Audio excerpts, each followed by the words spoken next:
Hello guys, চলে আসলাম আরেকটি নতুন ভিডিও নিয়ে। আশা করছি দেখে তো বুঝতেই পারছো এটা কবের ভিডিও। আর যেহেতু এই নিয়ে দ্বিতীয়বার কার্তিক ফেলেছে বৌদিদের বাড়িতে, তাই বৌদি নিজেই পুজো করে নিচ্ছে। পাশে আমার ঠাকুমা বসেছিল, ঠাকুমা সব কিছু দেখিয়ে দিচ্ছিল, এখন দেখতেই পারবে।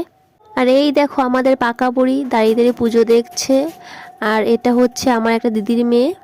আর এই কার্তিক পুজো তো হচ্ছে, ঠাকুরটা কে ফেলে গিয়েছিল জানো? আমার বর। ঘরে পুজো হচ্ছিল আর এইদিকে বাইরে আমার মা খিচুড়ি রান্না করছে। শীতের মধ্যে খিচুড়ি জাস্ট ওয়াও। আর পুজোর পর আমি আর বৌদি মিলে সবাইকে প্রসাদ দিয়ে দিচ্ছি। তাই দিদিকে বলছিলাম একটু ভিডিও করে দেওয়ার জন্য। তো তোমরা তো দেখতেই পেরেছো এটা কার্তিক পুজোর ভিডিও, আর আমি এখন আপলোড করছি। এখন রাস পুজো চলছে। আর এই রাস পুজোর আগের দিন থেকে আমার এত খারাপ অবস্থা যে কথা বলতে পারছি না এখনো পর্যন্ত। সেই কারণে ভিডিওটা আপলোড করতে পারিনি। প্রচণ্ড ঠান্ডা।